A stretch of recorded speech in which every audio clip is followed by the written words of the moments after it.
In the headlines tonight, Peace Minister calls on the international community to balance humanitarian aid and development aid.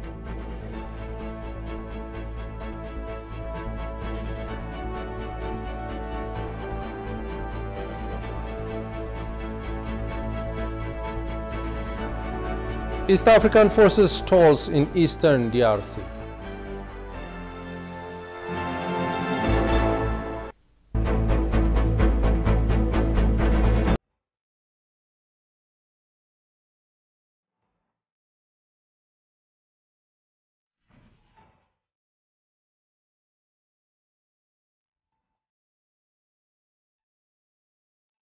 Good evening to you all. Very warm welcome to ETV News. I'm Grum Tariku. The first IGAD EAC Intergovernmental Authority on Development East African Community High-Level Ministerial Conference on Durable Solutions for Refugees in the Horn and East Africa convened in Kampala, Uganda from 13th to 16th of June 2023. A high-level Ethiopian delegation led by Binnal Fandwalam, Minister of Peace, accompanied by Ethiopian Ambassador to Uganda, Tsaganet Bazabeh, took part in the conference. The entourage includes delegates from the Ministries of Foreign Affairs and Defense, as well as Refugees and Returnee Service of Ethiopia. Mr. Binnal highlighted Ethiopian government's various policies and programs aimed at providing durable solutions for refugees and addressed the questions raised by the participants of the conference. He stressed the need for the international community to balance humanitarian and development aid through the spirit of burden and responsibility sharing.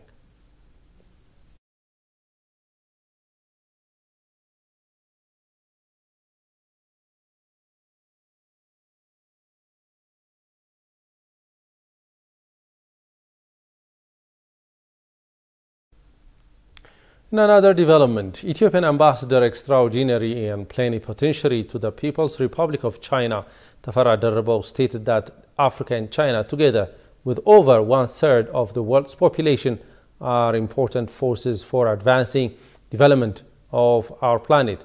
Ambassador Darabo delivered a speech today representing African ambassadors based in China at the opening ceremony of the 13th China Overseas Investment Fair, CAI Fair, themed Belt and Road Initiative, a new decade, new investment, new development, held in Beijing. On the occasion, Ambassador Darabo mentioned that Africa and China, together with over one-third of the world's population, are important forces for advancing the development of our planet. He reiterated that in pursuing an economic development, China and Africa have been helping each other and increasing their scope of cooperation for the mutual benefit of their people.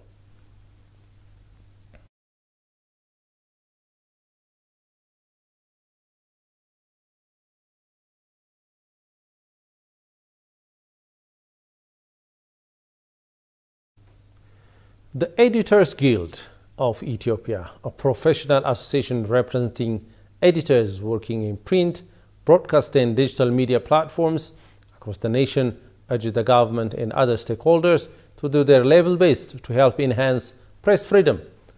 At a consultative forum to foster media landscape in the country, Guild members said press freedom is a never-ending process needing constant nurturing by stakeholders. Challenges and opportunities have been tabled for discussion. The Editors Guild of Ethiopia aims to create a better media freedom and media independence in Ethiopia. Its members have vowed time and again to promote the safety of journalists, advocating for enabling media environment, building capacity of members and media houses, and networking with media practitioners in Ethiopia. Hammering out pertinent issues here at TBC Studio, the executives underline that journalists are laboring for a better role of the media in democratic process of the country and its development trajectory. Guild Chair Freya Bebe, himself a seasoned print media editor and analyst, told panelists that working as a journalist in Ethiopia is no different than working on a land full of mines.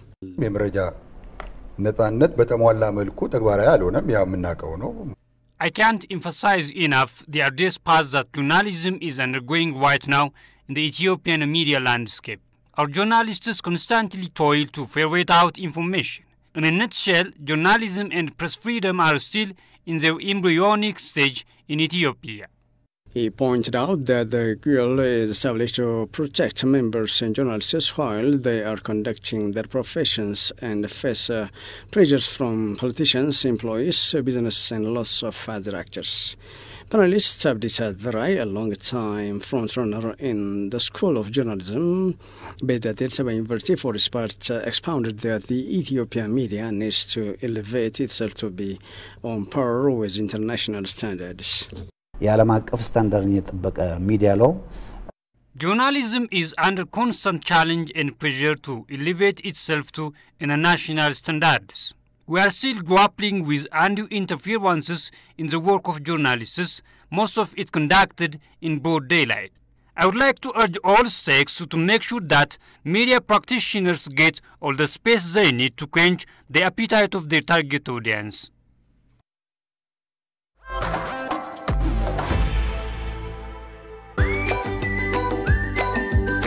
Welcome to the land of origins. Commercial Bank of Ethiopia is pleased to serve all your traveler banking needs. If you have money from any of these 16 countries, you can convert it to local currency by visiting our nearest branch. Alternatively, our secure Forex ATMs accept cash exchange, or if you prefer using your cards, we've partnered with Visa, MasterCard, and UnionPay so that you can withdraw cash from our local ATMs or make cashless transactions at thousands of local POS partners securely and with confidence. We are linked with more than 700 global banks through our direct SWIFT address, CBE Teta. We also work with 16 international money transfer agents, out of which Tune and World Remit enable you to make direct deposits into our savings and current accounts or our popular CBE Burr mobile wallet. Commercial Bank of Ethiopia, the bank you can always rely on.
Welcome back, and you are watching ETV News. Ethiopia values its historical and friendly relations with Kuwait, said Ethiopian Ambassador Plenipotentiary and Extraordinary to the State of Kuwait. Ambassador Mohammed Jibril paid a courtesy visit to Ambassador Badr Salah Al-Turian, Assistant Foreign Minister for Foreign Affairs of Kuwait, emphasizing the importance of diversifying bilateral cooperation in multiple sectors. Ambassador Mohammed stated that Ethiopia values its historical and friendly relations with Kuwait. In this regard, the two parties discussed the implementation of the signed MOU as well as the importance of active monitoring of their ongoing bilateral agreement in various sectors.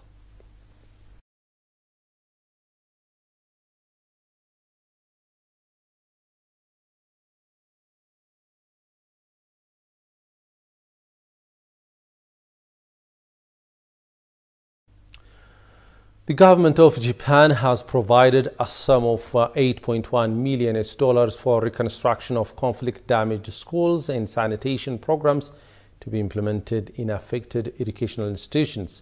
The assistance is aimed to support the efforts being carried out by the government to rebuild and restore schools damaged by the conflict in northern part of the country. The Ministry of Education, for its part, disclosed that it has completed assessment of damage on schools in the state of Tigray. Johannes Van Town has the following report. The two-year war in the northern part of Ethiopia, especially in Amhara, Afar and Tigray regions, has caused massive infrastructural destruction, not to mention social crisis. A cessation of hostilities agreement signed in November between the federal government and TPLF under the auspice of the African Union brought the war to a halt. Remarkable improvements have been registered since then, one of which is the reconstruction of the destroyed infrastructure. In this connection, the Ethiopian government, together with various partners, has launched a project to rebuild the destroyed infrastructure. After visiting Tigray for 2 days and assessing the damage to the education infrastructure, the Japanese government announced that it has donated $8.1 million to Tigray and Amhara states.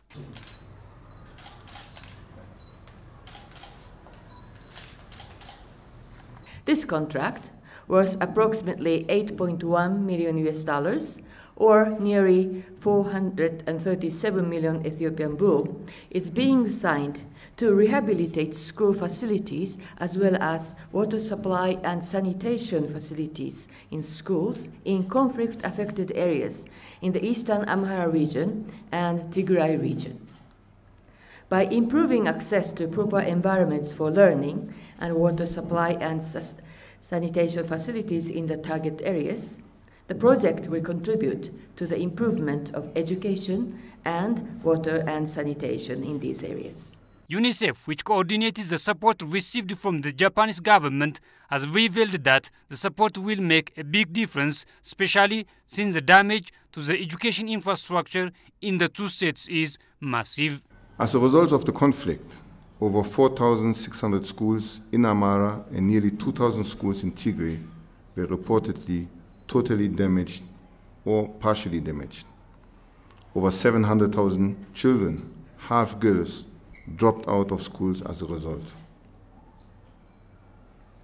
With this funding, UNICEF and partners will reach over 12,000 children with learning opportunities in a healthy environment and nearly 48,000 community members with access to wash facilities, water and sanitation, and hygiene facilities. We will also utilize local and sustainable solutions by integrating construction technologies to rehabilitate schools and install water services. The Ministry of Education, for its part, disclosed that it has sent a team of experts to assess the damage to the education infrastructure in Tigray, adding it has prepared a special curriculum to be implemented in the war-affected areas. For the past 3 years, children were out of school. We have been working to assess the curriculum, teachers, and the school's conditions by deploying a team of experts in Tigray.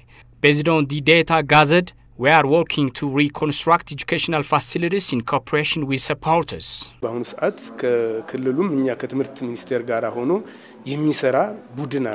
funding aims to reach over 12,000 students by constructing 136 classrooms. Also, nearly 47,700 community members will have access to wash facilities, it was learned. The World Health Organization handed over 8 vehicles today to the Ministry of Health as part of the Emergency Preparedness and Response Flagship Initiative.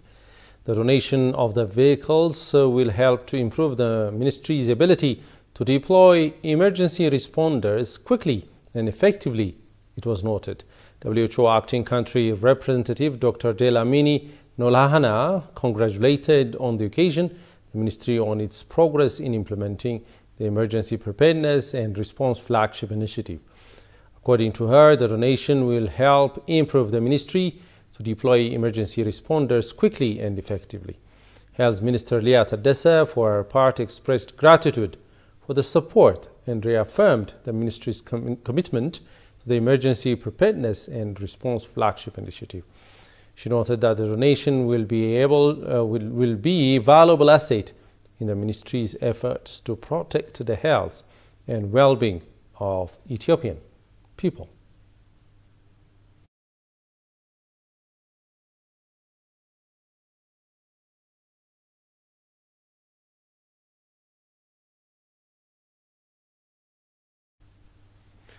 The Refugees and Returnees Affairs disclosed that Ethiopia has surpassed the bold commitment to improve the lives of refugees and host communities in the country. UNHCR country representative Mahamadou Dian Balde pointed out that Ethiopia has remained generous to host refugees despite all the internal and external challenges.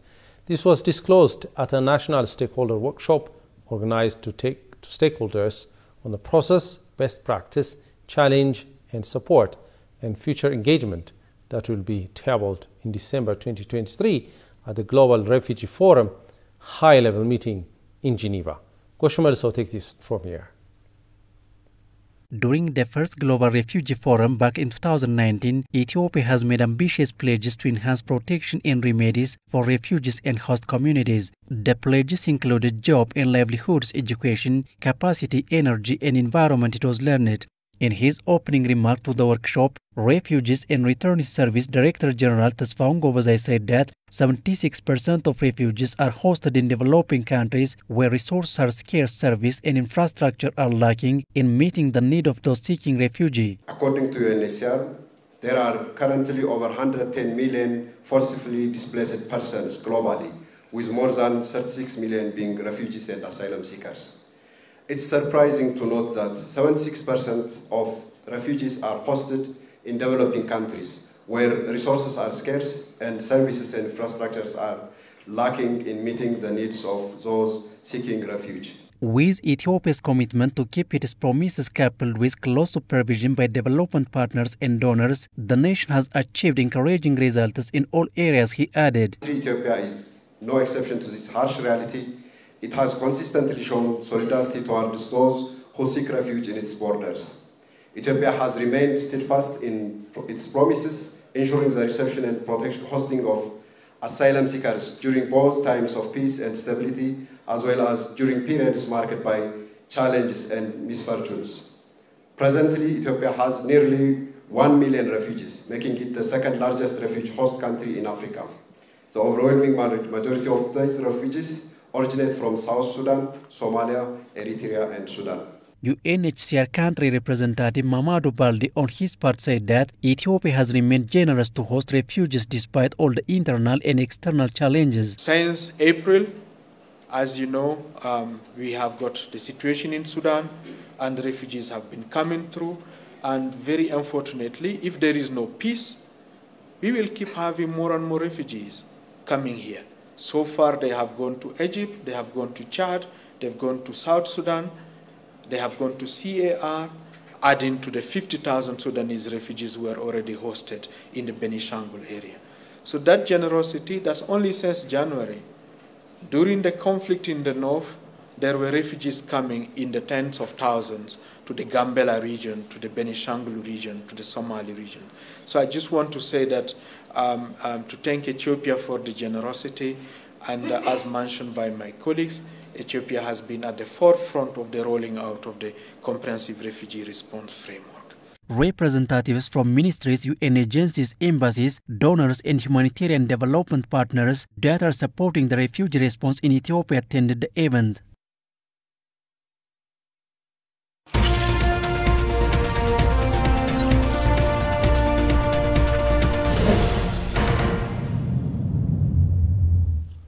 The Ethio-Turkey Business and Investment Forum was held in the city of Samsun, Turkey. The Ethiopian embassy in Ankara confirmed. The forum has been attended by over 70 investors who expressed strong desire in exploring investment opportunities in Ethiopia. At the forum, Tamasgen Tlahun, Ethiopian Investment Commission Deputy Commissioner, presented the diverse investment opportunities, policy reforms and incentive packages of Ethiopia and addressed questions raised by participants. Mayor of Samsun City, Ethiopian Ambassador to Turkey, Adam Mohammed, and CEO of Sampa, a heavy truck component manufacturing company, also encouraged investors to invest in Ethiopia and tap the vast investment opportunities.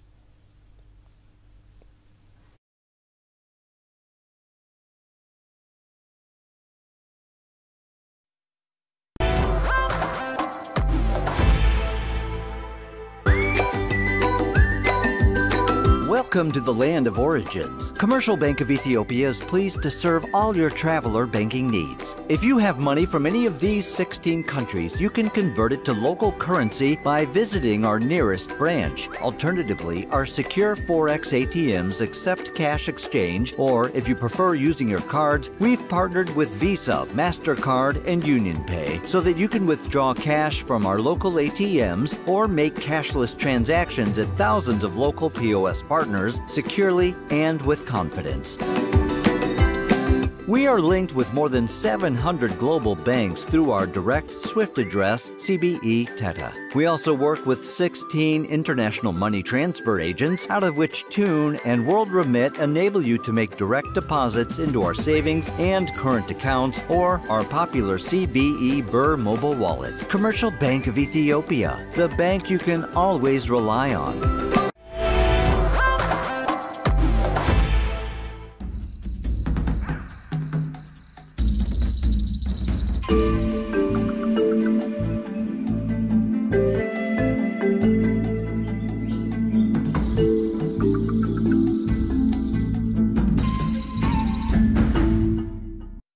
Hey, what's up everybody? Today I'm going to take you on a tour of the vibrant city of Freetown, Sierra Leone. Let's go.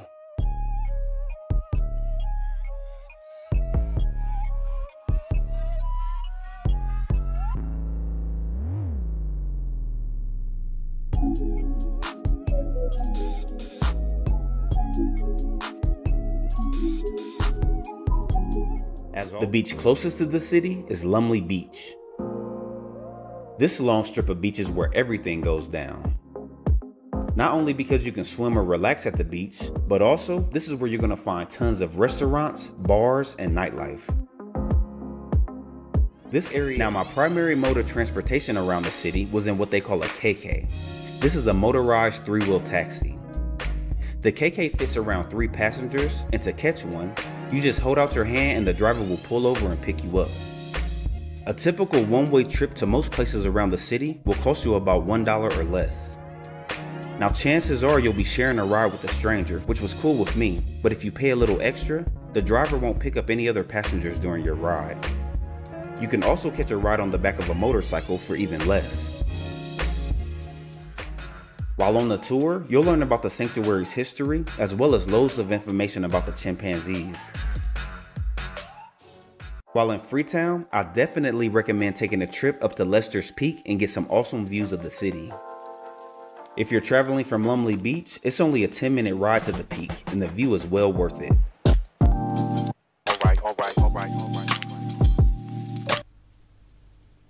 And finally, despite claims of progress, residents in Eastern Democratic Republic of Congo claim that the EAC force is yet to expel the rebels, namely M23 movement that captured large areas in northern Kivu province. This, according to analysts, is an indication that the Eastern African force stalls in the eastern DRC. Shfaralaga has the following dispatch. The East African force, set up to fight insurgents in eastern DRC, is failing in its mission. According to local residents, despite EAC's claims that the rebels had quit key strongholds, they remain present in the region.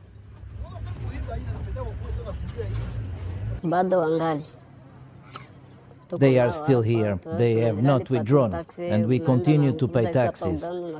We buy goods in Uganda, and we pay taxes to the rebels as usual, despite the presence of the regional force. We live with them, but for today they have hidden themselves due to the presence of the press here. They even removed their uniforms and are dressed in civilian clothes. UPDF and M23 are almost the same. They walk around together, and some M23 rebels have left the border, others are still there, and most have built plank houses on the edge of the park. Created last year to stop M23 rebels who seized swaths of territory in eastern DRC, the East African Community Force draws on troops from Burundi, Kenya, Uganda, and South Sudan. Whatever one says, we are in a process that is very critical. Obviously, they are withdrawing. They are not withdrawing, but there are movements that are certainly timid, but not at the pace that we want. But the idea here is not to offer new pretexts to continue bereaving our populations. As you know, we are in an election year, and we want all our compatriots to participate in the electoral process.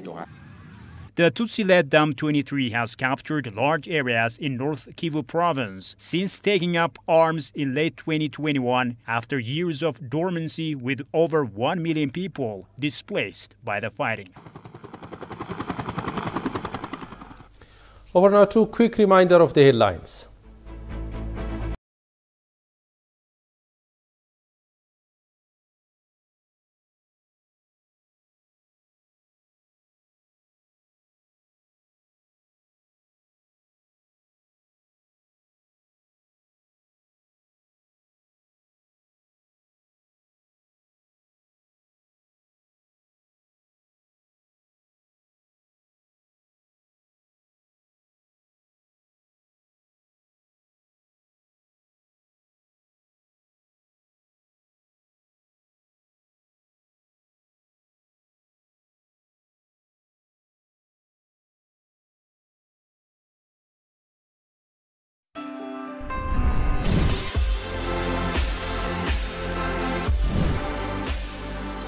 We would like to encourage these values of the Harari to be registered, and that we help them technically, and also there is heritage authority. I had to stay longer waiting until the hyena come from where they are.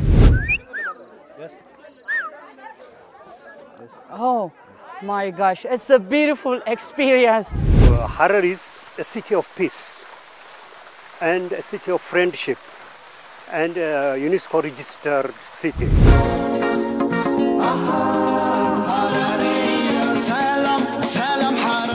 First, I wondered if it was dangerous. I even Googled how many people have died.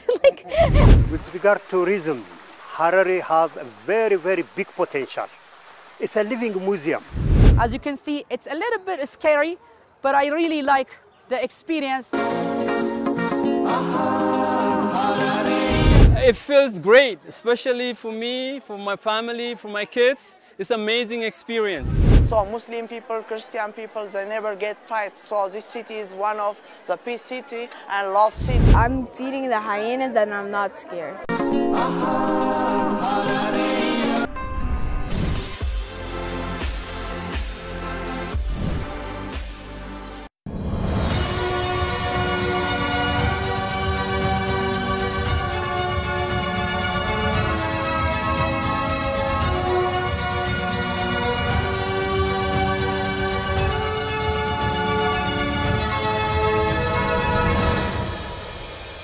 Ethiopia is considered a symbol of independence for the whole of Africa. Having always promoted the concept of Africanness and Pan-Africanism, the country is seen as a defender of African interest and heritage, which is perhaps why a group of scholars, authorities on Black history, dignitaries, and prominent individuals from the United Kingdom have set out to establish the Global Black History, Heritage, and Education Center here in Addis Ababa, Ethiopia. And today we will be hearing more about that from the committee set up for the task.